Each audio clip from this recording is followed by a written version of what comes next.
social media friends. Here we are in a quick drive to work. Should be there about 20 minutes or so. But just want to take this time, to really see, what's going on with the world today. A few months back they were saying, about the UFOs, the government, the US, the Pentagon. They were disclosing all the stuff on UFOs, flying saucers. Saying now that they're real. Like they had all those files been there for many years, and now they're disclosing it to the public. And also, you see the rising of New Age mysticism, talking about people are into spiritism more and more. Now it's more of a trend now, you could say. And I see all the time, these people getting all these mystical practices done, even getting tattoos. People don't even know what they're getting into. These tattoos of the all-seeing eye, it's tattoos of pyramids, just dream catchers, whatever it might be, any spiritism, occultic related stuff. And the growing number of evolutionists, atheists, people that are into Darwinism. And just the world's being set for a stage, and just it's a part of it. And where I'm going with this is that the other day at work, I was talking to somebody, one of my work colleagues, I was talking about the Bible. He says he's read it a couple times, but he believes in other religions. He doesn't fully believe that the Bible is the only way. He believes that, he thinks that the Bible is a newer book, that it's supposedly, according to him, a newer religion, you could say. And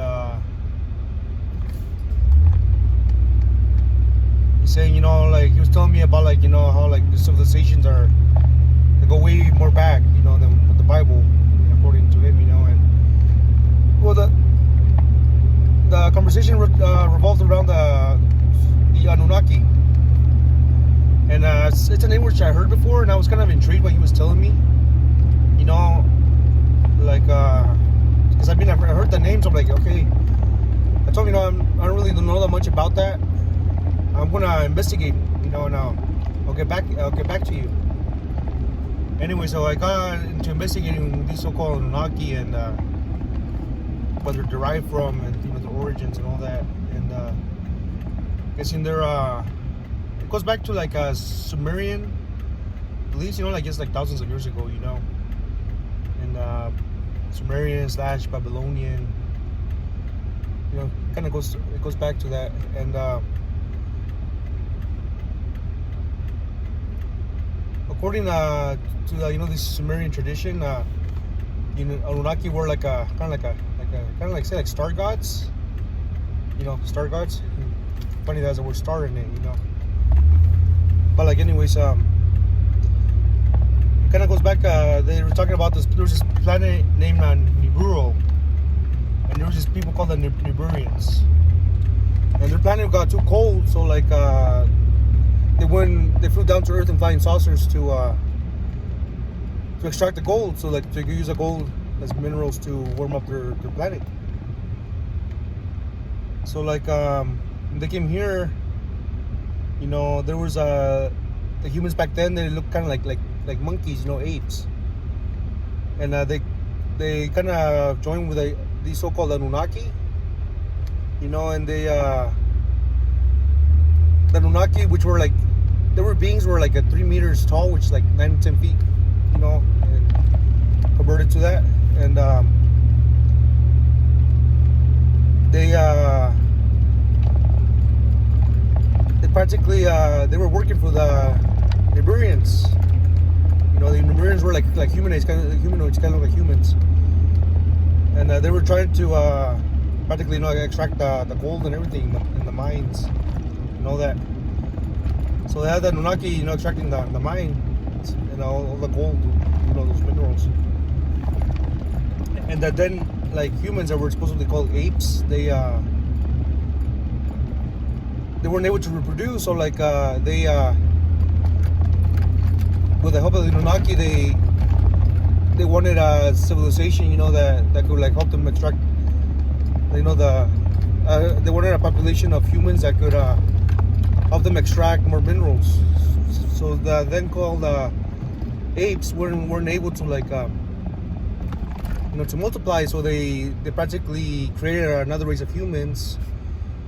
They were called the Homo erectus, which is kind of like a Neanderthal. They were able to reproduce, you know, and then they were working for the Nibirians and the Anunnaki. So again, the Nibirians went back to their planet after they got like a set amount of gold, and the Anunnaki were the ones that were practically leading, you know, now the workforce of the Homo erectus. So like Homo erectus didn't like how the Anunnaki were treating them, you know, because they were also building things, you know, the construction of pyramids and all that. So like they teamed up with the Nibirians to take the Anunnaki down to enslave them again, you know. So then again they got the help of the Anunnaki, you know, with the Nibirians to like them with the then Homo erectus to produce another race of human beings, which is now Homo sapiens, which is like humans. We're supposedly what we are now, you know. And anyways, you know, like what ended up happening then was you know, the Anunnaki, you know, that they were practically like enslaved again, and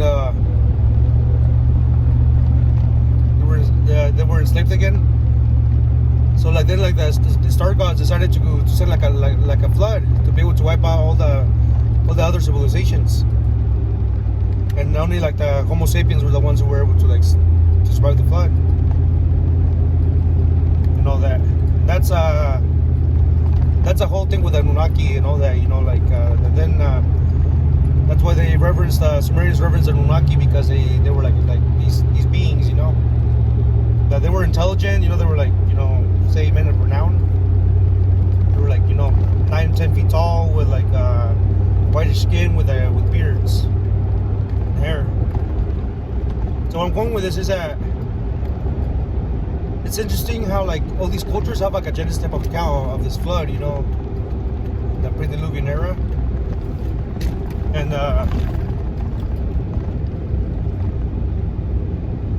kind of lost my thoughts. Right? Yeah, so they had like this pre-Diluvian era flood, you know.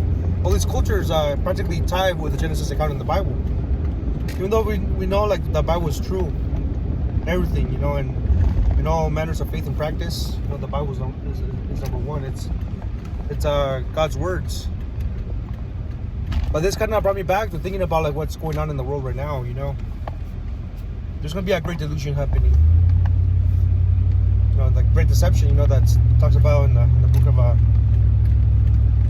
in the great book. You know, Jesus talked about it. You know, it's in Revelation. You know, the devil's father of lies, you know. And right now, seeing this history of these past civilizations and the traditions that were passed down, it kind of tells me that, you know, Darwinism isn't really a new thing that happened with like Darwin, you know. There's actually something that they had like beliefs like from thousands of years back. So like it's all tied down with what's happening right now. So all these people that are atheists, they're kind of adopting New Age beliefs. In New Age, they teach you that you could contact like these higher entities, you know, and practically what it ties down is that when the rapture happens, these beings are gonna come down, you know, in their flying saucers, and saying that they're ready to like let humanity evolve into another age of enlightenment. And they're gonna say that that the humans that got taken away, you know, the ones that were raptured, that they were too old school, you know, and they were holding the rest of humanity back from reaching that level of enlightenment, you know, to transcend, open up the third eye or whatever it might be, you know. So like they're gonna explain the way the rapture with like UFOs, you know, and like in the book of Ecclesiastes it says there's nothing new under the sun. What was then is now, and it's just a history repeating itself all over again. You know, so just letting you know that, you know, Jesus is coming again very soon, my friends. And if you're lost, you know, get saved. Get saved because you know, time's ticking. You know, Jesus could come back at any moment. And leave this with you. You know, believe the death, burial, and resurrection of Jesus Christ. You know, He died for you. He was buried, and He rose again the third day, defeating death. He's the only righteousness that will wash away our sin, only through His blood. You know, a lot of these religions claiming that they have the truth, but Jesus says, "I am the way, the truth, and the life. No man coming to the Father but by me." Only through Jesus you'll be able to get to the Father. You know, have eternal life. And you know, just the way the world's going right now, everything's getting put together for the, you know, the coming of Jesus Christ. You know, and then there's gonna be the coming of the Antichrist later. There's gonna be revealed. The tribulation is gonna happen. And right now, the current age and dispensation we're living in, it's grace through faith alone. You know, there's gonna be the time when you're going to when the church is out of here. It's gonna be really hard to get saved. You're gonna have to be a martyr, get your head chopped off. You know, not worship the beast. You know, not take his mark. You know, so it'll be really hard during those days. There's a great deception coming in. So you know, and this is very, very, very interesting. You know, this thought has occurred to me. You know, how like this in the past happened. You know, there's some truth to it, but it's not really true. You know, because we know who these Anunnaki are, who these star gods. You know, these say Nibirians are. They're nothing but like demons, fallen angels, deceiving mankind. You know, the construction of the pyramids and all that. You know, and then even in Sumerian history, you have like the epics of Gilgamesh, and Gilgamesh is just not name for Nimrod, the builder of the Tower of Babel. You know, so just beliefs are just passed down to man. You know, these religions are made through that. But in reality, there's only two religions. There's religion of do and done. All the other religions say you have to do something to even make your way, even get to heaven, or even like go to purgatory, you know, or maybe reach another age of enlightenment. You'll be reincarnated into like a cockroach or something, you know. But Bible believing Christianity it's the only religion that says that it's done. God paid that sin debt for you. All you have to do is believe. Believe on Jesus Christ, and thou shalt be saved. So don't leave for tomorrow what you can do today. God bless you all.